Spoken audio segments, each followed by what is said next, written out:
bilan concernant la période de 1996 à 2006. Pas moins de 206 entreprises ont été créées et accompagnées dans ces 10 ans. L'enquête menée avait un but bien précis. Chercher à apprécier en fait quelle était la pérennité des entreprises que nous avions accompagnées et qui ont effectivement été créées. En moyenne sur ces entreprises-là, alors que certaines sont très anciennes puisqu'elles ont une dizaine d'années, le taux de pérennité est effectivement de 60%, c'est-à-dire 6 entreprises sur 10 existent toujours. La boutique de gestion de Nîmes est présente dans différents quartiers bien précis de Nîmes: Val-de-Gour, Pissevin, Chemin Bas et Mas-de-Mingue. Tous ces lieux correspondent au contrat urbain de cohésion sociale de la ville de Nîmes.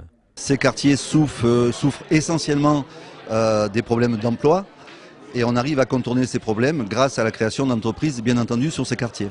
Je pense à ces jeunes des quartiers qui décident de créer une entreprise. Il est bien que des collectivités, que des associations les suivent.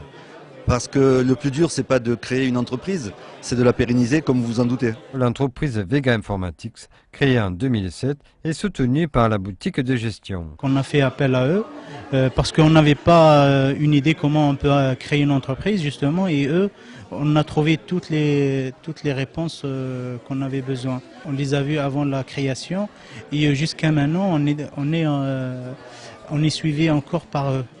L'entreprise Vega Informatics a été lauréat national des talents de cité 2008.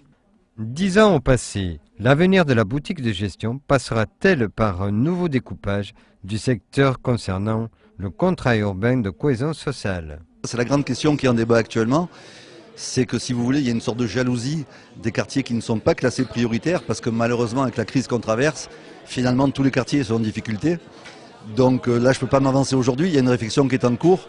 Mais il ne faut pas oublier que des quartiers comme Val-de-Gour ou Pissevin, par exemple, souffrent quand même de ces difficultés depuis une trentaine d'années.